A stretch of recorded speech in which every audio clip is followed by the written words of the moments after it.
Hello everyone, I am Anurag Kumar Dubey, your chemistry teacher. So today you are welcome in chemistry class. In last lecture we have discussed about packing efficiency in simple cubic unit cell. Okay, there is a packing efficiency 52%. Okay, and empty means empty space 48%. Okay, so today we are going to discuss next packing efficiency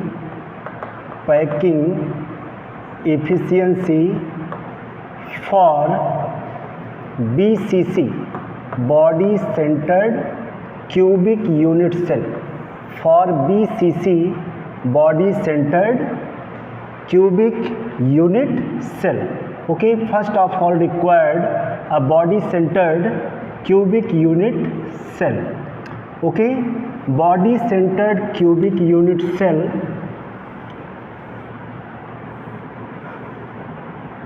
पहले हम क्या बनाएंगे, एक cube like structure. Okay, ये हमारा हो गया cubic system. अब इसको बॉडी सेंटर्ड बनाने के लिए first of all constituent particles present at the corner of unit cell.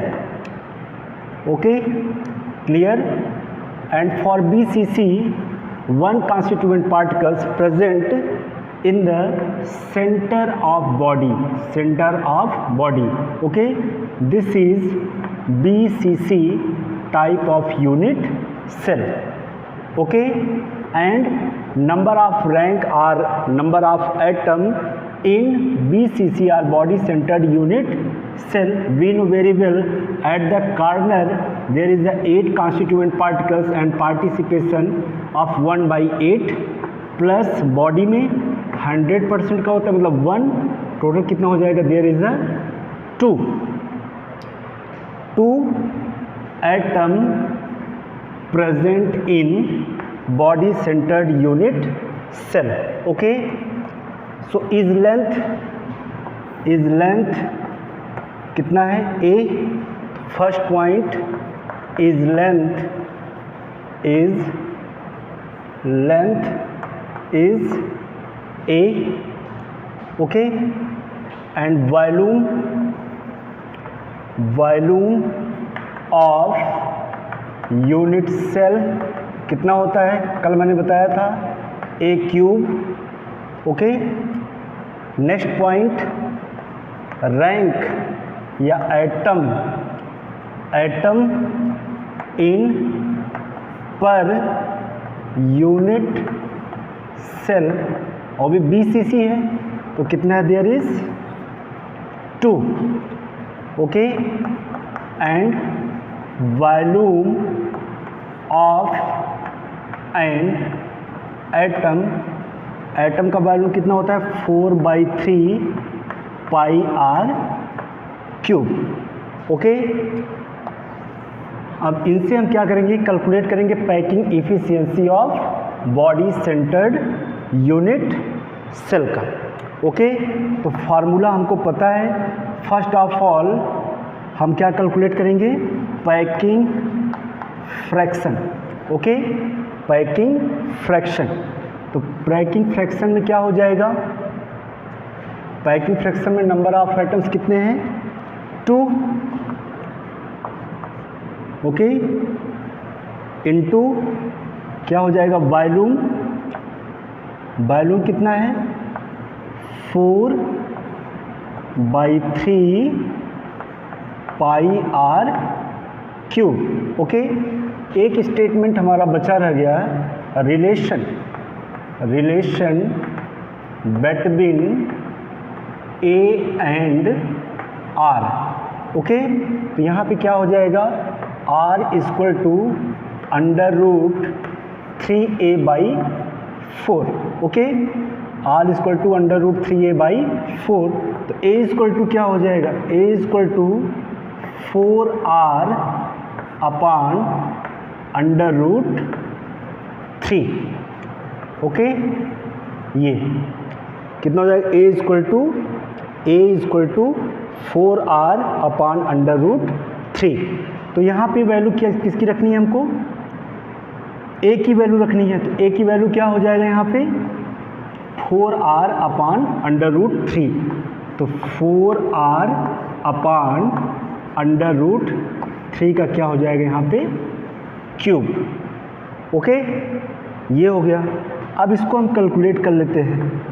Next आगे क्या हो जाएगा, 2 4 8/3। तो इसको हम कर सकते हैं 8/3 पाई r क्यूब, और यहाँ पे 4r का क्यूब है तो हम यहाँ पर कर देते हैं 3 × 4 × 4 × 4 r क्यूब। ओके, और √3 कितने टाइम से 3, इसको हम ऊपर ले जाते हैं। तो यहाँ पे क्या हो जाएगा into √3 into √3 into √3। Okay, clear. अब 1 3 से 2 √3 कट जाएगा ये, और 2 √3, ठीक। और r क्यूब से r क्यूब क्या हो गया हमारा, कैंसिल हो गया। क्लियर, r क्यूब से r क्यूब क्या हो गया हमारा, कैंसिल हो गया, ठीक। और यहाँ से अगर कट कर दें तो 4 1 जा 4 और 4 2 जा 8। क्लियर, और यहाँ कर दे 2 1 जा 2 एंड 2 2 जा 2 1 जा 2 एंड 2 2 जा 4। ठीक है, कितना हो जाएगा 4 1 जा 4 एंड 4 2 जा 8, कट गया। अब बचा क्या है हमारे पास, यहाँ पे हो जाएगा 4 1 जा 4 एंड 4 2 जा 8, कट गया, ठीक। अब नेक्स्ट क्या हो जाएगा हमारा, यहाँ पे पाई बच क्या रहा है हमारा, पाई इंटू √3 अपॉन 4 जा 8। यहाँ पे हो गया 2 4 जा 8। नेक्स्ट आगे क्या हो जाएगा, पाई की वैल्यू रख लीजिए। पाई की वैल्यू कितनी हो जाएगी 3.14 इंटू √3 की वैल्यू कितनी होती है 1.√3 की वैल्यू 1.713, ठीक, अपॉन कितना हो जाएगा 8। इसको कैलकुलेट करेंगे टोटल, तो कैलकुलेट करने के बाद कितना आएगा ये 0.68। ओके, ये हमारा क्या है पैकिंग फ्रैक्शन, पैकिंग फ्रैक्शन। और पैकिंग इफ़िशियंसी के लिए हम क्या करेंगे, फॉर पैकिंग इफ़िशियंसी के लिए हम क्या करेंगे 0.68 मल्टीप्लाइड बाई 100, तो कितना आ जाएगा 68%। मतलब 20 cc की पैकिंग इफ़िशियंसी कितना परसेंट है 68%। मतलब 20 cc का जो 100% वॉल्यूम है उसका 68% क्या होता है ऑक्यूपाइड होता है कॉन्स्टिट्यूएंट पार्टिकल से। तो एम्प्टी स्पेस कितना बचेगा, एम्प्टी स्पेस के लिए हम क्या करेंगे 100 - 68। ओके, तो 100 - 68 कर देंगे तो कितना आ जाएगा हमारा 32%, है ना। तो 32% क्या है इसमें एम्प्टी स्पेस है, और पैकिंग इफ़िशियंसी कितना है हमारा 68%। ओके, तो ये है हमारा क्या पैकिंग इफ़िशियंसी फॉर BCC मतलब body centred cubic unit cell के लिए। ओके, यहाँ पे चेक कर लीजिएगा, यहाँ पे सॉरी ये हो जाएगा 1.731। ओके, आएगा इतना ही 0.68। क्लियर। नेक्स्ट है हमारा पैकिंग इफ़िशियंसी फॉर FCC मतलब face centred cubic unit cell. Okay, first of all required a unit cell, पहले तो हमको एक यूनिट सेल चाहिए। ओके, ठीक है, तो ये हो गया क्या, यूनिट सेल। ओके, अब इसको हमको बनाना है क्या, एफसीसी टाइप। तो first of all constituent particle present at the corner of unit cell. Okay, after that constituent particles present at the centre of each face. ठीक है, सेंटर ऑफ ईच फेसेस, ये इसका अपोजिट फेस है और ये ऊपर का है, उसके जस्ट नीचे का ये फेस है। क्लियर, और ये आगे का फेस है और ये इसके पीछे का फेस है। एज्यूम करिए इसको। ठीक, ये बन गया हमारा एफसीसी, मतलब face centred cubic unit cell. Okay, तो सबसे पहले हम लिख लेते हैं एफसीसी के लिए क्या हो जाएगा, इज लेंथ, ओके, कितना हो जाएगा, ए।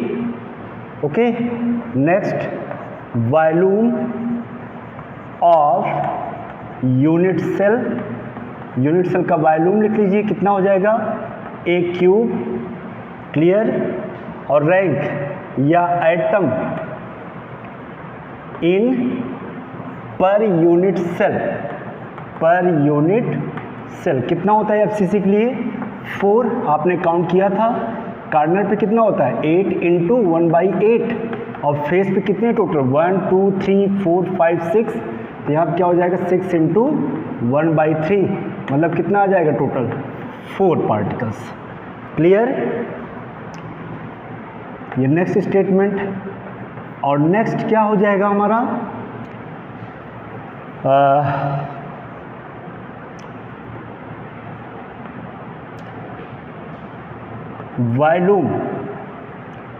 वॉल्यूम ऑफ एटम, कितना होता है, volume of atom 4/3 pi R cube. Okay, और नेक्स्ट क्या है, रिलेशन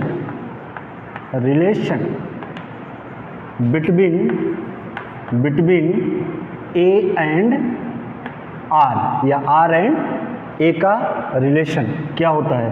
ठीक है, तो यहाँ पे क्या होता है, R equal to under root, उसमें क्या था 3a/4 था, इसमें क्या हो जाएगा 2a/4 हो जाएगा। तो a इक्वल टू क्या हो जाएगा, तो a इक्वल टू क्या हो जाएगा 4r अपान अंडर रूट 2 के। ओके, अब हम कैलकुलेट करेंगे क्या, पैकिंग फ्रैक्शन। तो नंबर ऑफ आइटम्स कितने इसमें टोटल, 4। क्लियर, और उनका वॉल्यूम कितना होता है, 4 इंटू क्या हो जाएगा 4/3 पाई आर क्यूब। ओके, अपान ए की वैल्यू कितनी है, ए की वैल्यू है 4r अपान अंडर रूट 2 का क्यूब, क्योंकि total volume of unit cell कितना होता है, क्यूबिक में होता है, ए क्यूब। तो यहाँ पे हमने क्या किया, 4r अपान अंडर रूट 2 का क्यूब कर दिया। ओके, अब इसको सॉल्व कर लेते हैं। 4 4 जा 16 बाई कितना कर दें यहाँ पे 3 पाई आर क्यूब। क्लियर, अब यहाँ पे क्या है 4 का क्यूब है, तो क्या हो जाएगा 4 इंटू 4 इंटू 4 का क्या हो जाएगा आर क्यूब, और अंडर रूट 2 को ऊपर ले जाते हैं, ये भी अंडर रूट 2 का क्यूब है, तो यहाँ पे क्या हो जाएगा under root 2 and under root 2। Clear, अब इसको सॉल्व कर लीजिए, तो ये क्या हो जाएगा आर क्यूब से आर क्यूब क्या हो गया हमारा, कैंसिल हो गया। क्लियर, और यहाँ पे क्या हो जाएगा हमारा, इसको अगर हम कट कर दें तो हो जाएगा 4 1 जा 4 और 4 4 जा 16। ठीक, तो अब क्या हो जाएगा हमारा यहाँ पे 4 क्या हो जाएगा 4 पाई, और इसके बाद क्या बच रहा है हमारा 4 इंटू पाई की वैल्यू रख देते हैं, कितना होता है पाई की वैल्यू 3.14 इंटू √2 की वैल्यू कितनी होती है 1.414 और फिर रख लीजिए 1.414 और फिर इंटू रख लीजिए 4.414। ओके, कितना हो जाएगा यहाँ पर हो जाएगा 1.414, ठीक। अपान कितना हो जाएगा यहाँ पे 3 इंटू कितना बच रहा है यहाँ पे 4 और यहाँ पे 4 है ना, कितना हो जाएगा 3 4 ज़ा 12 और 12 4 ज़ा 48, ठीक 48 और इन सब को मल्टीप्लाई करेंगे तो यहाँ पे कितना आ जाएगा 35.50 अपान कितना आ जाएगा 48। क्लियर। अब इसको जब आप कैलकुलेट करेंगे, ठीक है, इसको जब आप डिवाइड करेंगे तो कितना परसेंट आएगा 0.74। ये हो गया हमारा पैकिंग फ्रैक्शन, कितना आ गया 0.74। क्लियर। अब पैकिंग एफिशिएंसी के लिए क्या करेंगे, पैकिंग एफिशिएंसी के लिए 0.74 इंटू क्या हो जाएगा 100 तो कितना हो जाएगा 74%, ठीक है। मतलब कि एफसीसी में फेस सेंटर्ड क्यूबिक सिस्टम में 74% जो वॉल्यूम है वह एटम के द्वारा क्या होगा ऑक्यूपाई होगा, फुलफिल होगा। अब इसमें स्पेस कितना बचेगा, मतलब एम्प्टी, ठीक है, स्पेस मतलब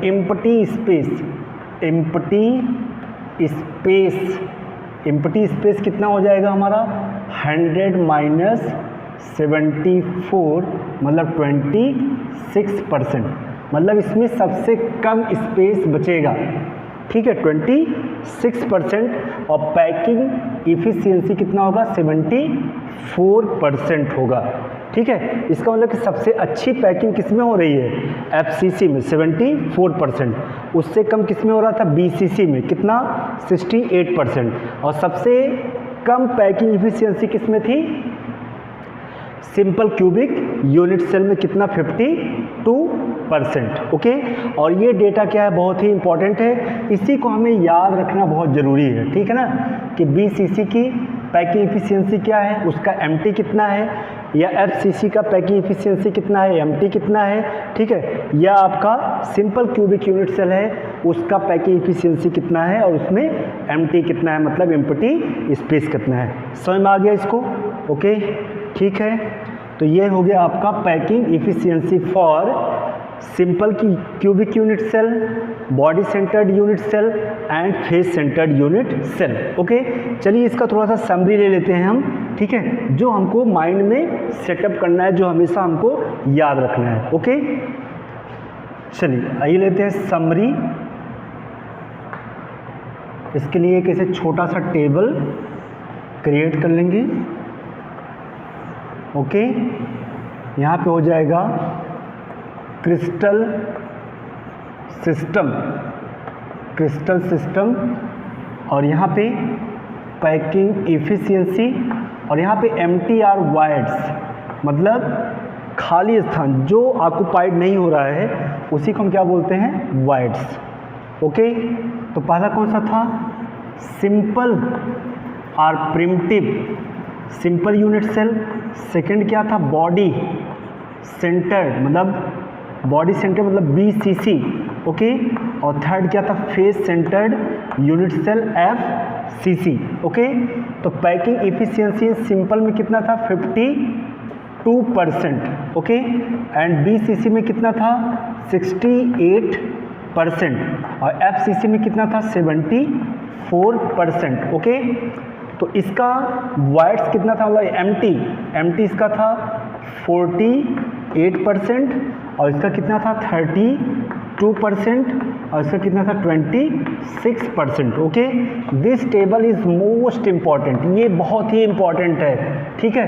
कैलकुलेशन ना आए तो चलेगा, ठीक, लेकिन ये हमको याद होना चाहिए, ठीक है, कि सिंपल, बॉडी और फेस, यही तीन ही तो यूनिट सेल हैं आपके, और इन्हीं तीनों का हमें क्या करना है, पैकिंग इफिशियंसी याद रखना है, और उसका एम्प्टी भी याद रखना है, मतलब वाइड्स स्पेस जो ऑक्युपाइड नहीं हो रहा है। जैसे डब्बे में आपने मिठाई रखा, मिठाई रखने के बाद जो स्पेस लड्डू के द्वारा कवर हो गया, जो वॉल्यूम कवर हो गया, भर गया, वो पैकिंग इफिशियंसी है, और जो बचा रह गया वही क्या हमारा है, वाइड्स है। ओके, तो ये आपका टॉपिक खत्म हुआ, पैकिंग इफिशियंसी। ओके, अब हम पढ़ेंगे density of unit cell. Topic है calculations involving in unit cell, इसी को हम बोलते हैं density of unit cell. Okay, तो हमको पता है कि डेंसिटी इक्वल टू क्या होता है, mass upon volume, mass upon volume. Okay, और सिंपल क्यूबिक यूनिट सेल है अगर, ठीक है, तो इसके जो पैरामीटर्स हैं वो कौन कौन से हैं हमारे, जैसे यहाँ पे है हमारा A equal to B equal to C, ठीक, और यहाँ पे क्या है, alpha equal to beta equal to gamma equal to कितना होगा, 90 डिग्री के। ओके, तो इसको हम स्ट्रक्चर के थ्रू समझ सकते हैं कि ये हमारा क्या है, unit cell, this is unit cell, है ना। अब ये मान लीजिए हमारा एक्सिस है, this is the X axis, और ये मान लीजिए मेरा है वाई एक्सिस, और दिस इज द ये जेड एक्सिस। ओके, अब यहाँ पे मान लीजिए कि ये जो लेंथ है ये हमारा ए, ये बी और ये सी, ठीक। तो क्यूबिक सिस्टम में अगर है तो ए, सिंपल क्यूबिक सिस्टम में ए इक्वल टू बी के होता है, बी इक्वल टू सी के होता है, ठीक है। और यहाँ पे जो एंगल बनेगा अल्फ़ा, यहाँ पे जो बनेगा बीटा, और यहाँ पे जो बनेगा हमारा gamma, simple cubic unit cell में वो कितना होगा हमारा, 90 डिग्री का होगा, है ना। तो वॉल्यूम क्या होगा, यूनिट सेल का volume of unit cell, unit cell का वॉल्यूम कर लेंगे, क्योंकि क्यूबिक सिस्टम है तो क्या हो जाएगा, A cube. Okay, volume of unit cell का कितना होगा, ए क्यूब, और डेंसिटी क्या होता है, मास अपॉन वॉल्यूम। तो अगर हम यूनिट सेल के लिए बात करें वॉल्यूम की, तो हमको पता है कि इसके 6 पैरामीटर्स हैं, ए बी सी, ठीक है, जो इस लेंथ है, और इसका जो एंगल है, ठीक है, alpha beta gamma equal to 90 degree. Cubic system है, so volume of unit cell is A cube. Clear.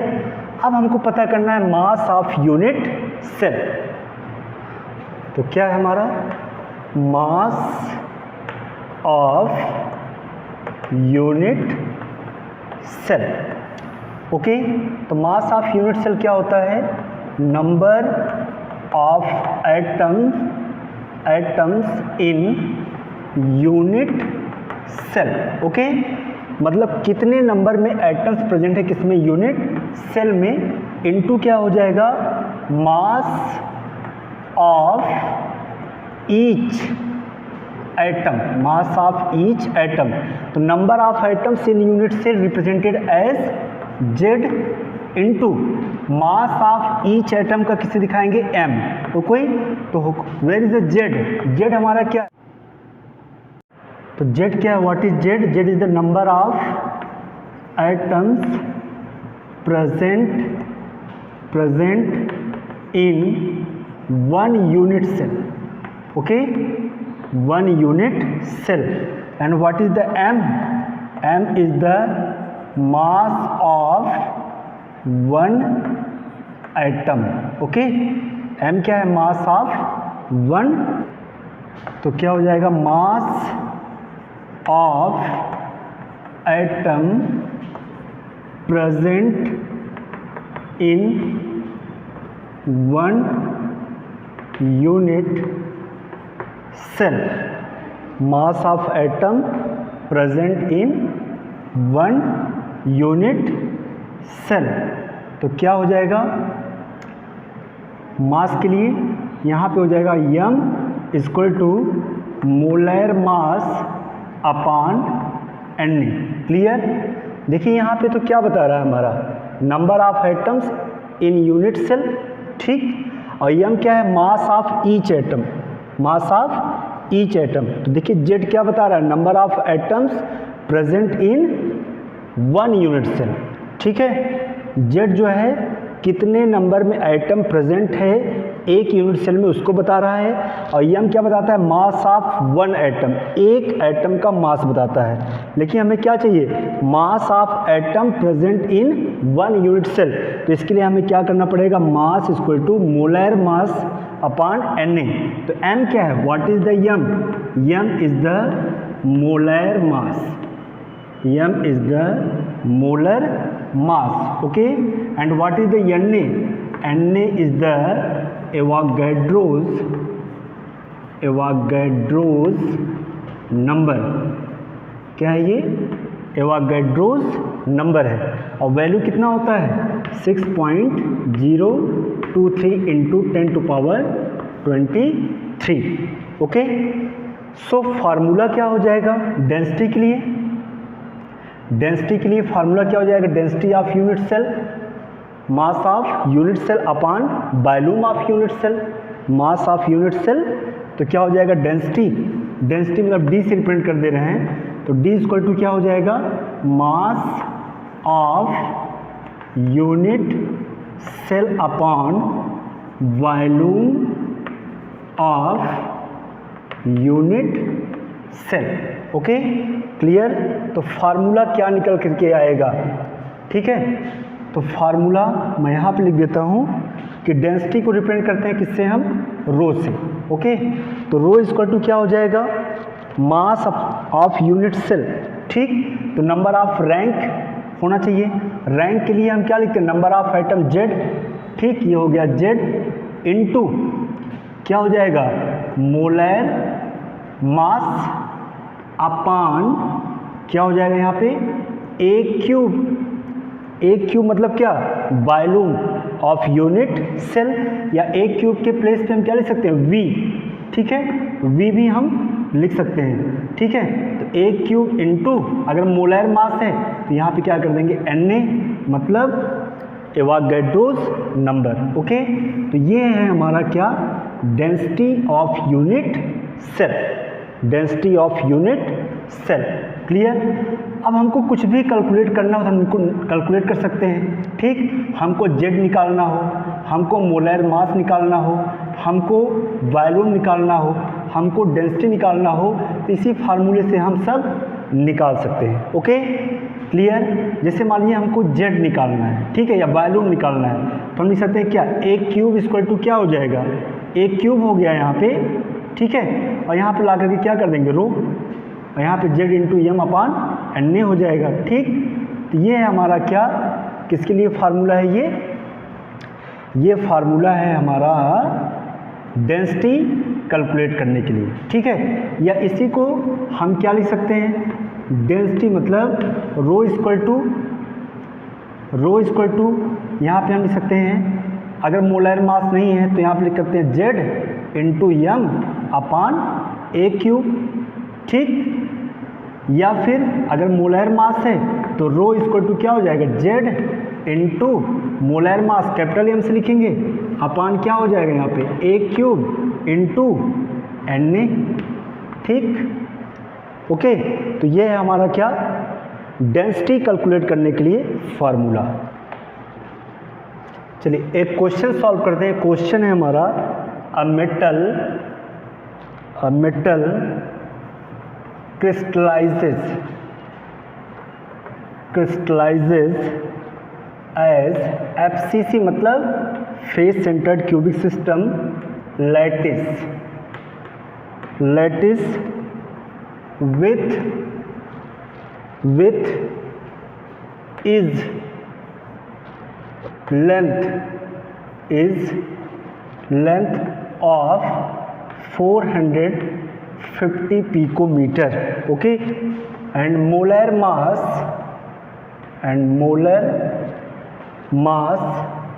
of metal is, और मेटल का मोलर मास कितना दिया हुआ है 50 ग्राम पर मोल. ओके, या मोल इनवर्स. तो हमको क्या पता करना है इसका, find the density of unit cell. तो हमको यूनिट सेल की डेंसिटी पता करनी है. ओके, तो डेंसिटी के लिए हम क्या करते हैं, क्योंकि हमारा फार्मूला क्या होता है डेंसिटी के लिए, rho equal to Z into molar mass मतलब एम. ओके, और यहाँ पे क्या होता है ए क्यूब मतलब वॉल्यूम इंटू एवोगैड्रोस नंबर. तो रो इक्वल टू क्या दिया हुआ है फार्मूला, जेड क्या होगा एफसीसी है, तो जेड इक्वल टू कितना होगा 4. ठीक, और इसमें इज लेंथ दिया हुआ है, इज लेंथ मतलब इसमें दिया है इज लेंथ 450 पिकोमीटर दिया है. ठीक है, तो इसको आप लेकर के आइए किस में, पहले मीटर में, है ना, किस में लाइए पहले मीटर में, फिर ग्राम में दिया है तो चले जाइए किस में सेंटीमीटर में. तो कितना हो जाएगा, इज लेंथ मतलब ए क्यूब कितना दिया है 450 पिकोमीटर है, तो इसको हम मीटर में ले जाएंगे 10 टू पावर -12 और सेंटीमीटर में ले जाएंगे 10 टू पावर -10 सेंटीमीटर हो जाएगा. ओके, अब एन तो आपको पता ही है कितना है 6.023 into 10 to power 23. Okay, and molar mass दिया हुआ है मेटल का, मोलर मास दिया है 50 ग्राम पर मोल, 50 ग्राम पर मोल मतलब कैपिटल एम दिया है कितना 50 ग्राम पर मोल. ठीक, इसी को हमें क्या करना है कैलकुलेट कर लेना है. ठीक है, तो कुछ करना है नहीं, फार्मूले में सीधे रख लीजिए. क्या करेंगे, जेड कितना है 4 इंटू एम कितना है मोलर मास 50, ए क्यूब कितना दिया हुआ है 450 इंटू 10 टू पावर -10 का कितना कर देंगे क्यूब. ठीक, क्यूब कर देंगे इंटू एन ए कितना है हमारा 6.023 इंटू 10 टू पावर 23. ओके, इसी को कैलकुलेट कर लीजिए, जितना आएगा वही क्या होगा इसका डेंसिटी होगा. ठीक है, वही क्या होगा इसका डेंसिटी होगा, और जितना आएगा वो कितने में आएगा ग्राम सेंटीमीटर में. ठीक, मैं इसको कैलकुलेट नहीं कर रहा हूँ, जैसे ही आप वीडियो देखकर ख़त्म करेंगे वैसे इसको कैलकुलेट करके हमें आप इसका आंसर बताएंगे. ओके, एक क्वेश्चन है दिया है कि X ray diffraction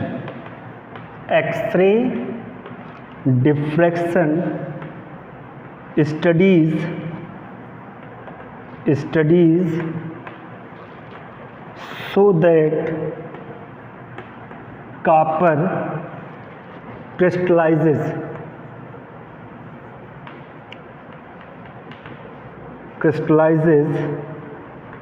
in an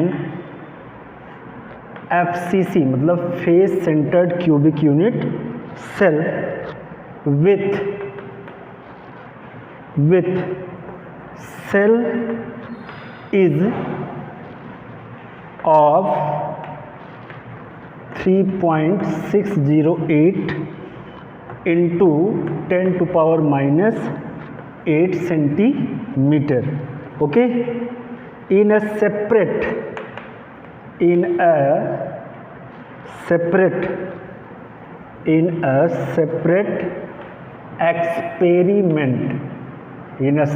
experiment, copper is determined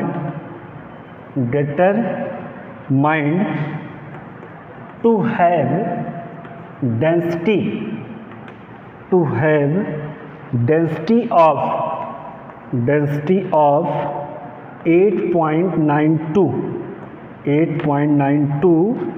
ग्राम पर सेंटीमीटर क्यूब। ओके, कैलकुलेट करना है, calculate atomic mass of copper, calculate atomic mass of copper. Copper का एटॉमिक मास क्या करना है हमको, कैलकुलेट करना है। तो आंसर एफसीसी के लिए जेड क्या होगा, एफसीसी के लिए जेड क्या होगा, 4। ओके, मतलब नंबर ऑफ एटम्स। क्लियर। तो फार्मूला क्या है डेंसिटी का, रो इक्वल टू क्या होता है, रो इक्वल टू क्या होता है, ठीक, रो इक्वल टू होता है Z into M upon A cube into N A.